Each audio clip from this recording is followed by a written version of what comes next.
4:7 എനിക്ക് വളരെ ഇഷ്ടപ്പെട്ട കാര്യമാണ്. അക്ഷരപ്രതി സംഭവിക്കും. നാം വിളിച്ചപേക്ഷിക്കുമ്പോഴൊക്കെയും നമ്മുടെ ദൈവമായ കർത്താവ് നമുക്ക് സമീപസ്ഥനായിരിക്കുന്നത് പോലെ ഇത്ര അടുത്തുള്ള വേറെ ഏത് ശ്രേഷ്ഠ ജനതയാണ് ഉള്ളത്? Hallelujah, hallelujah, hallelujah, hallelujah. Praise the Lord, praise the Lord. എൻ്റെ പ്രിയപ്പെട്ട സഹോദരങ്ങളെ, അങ്ങനെ ഈ ജനത എപ്പോഴും കർത്താവിനോടടുത്തും കർത്താവ് ഈ ജനതയുടെ അടുത്തും ഉണ്ടാകാൻ എന്തു ചെയ്യണമെന്ന് ദൈവവചനത്തിൽ പറഞ്ഞിട്ടുണ്ട്. ഇതൊരു ശ്രേഷ്ഠ ജനതയായി നിലനിൽക്കണമെങ്കിൽ നിയമാവർത്തന പുസ്തകം 12-ാമത്തെ അധ്യായം അതിൽ 25ഉം 26ഉം തിരുലിഖിതങ്ങൾ.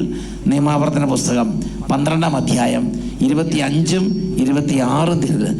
അങ്ങനെ കർത്തൃസന്നിധിയിൽ ശരിയായത് പ്രവർത്തിക്കുമ്പോൾ നിങ്ങൾക്ക്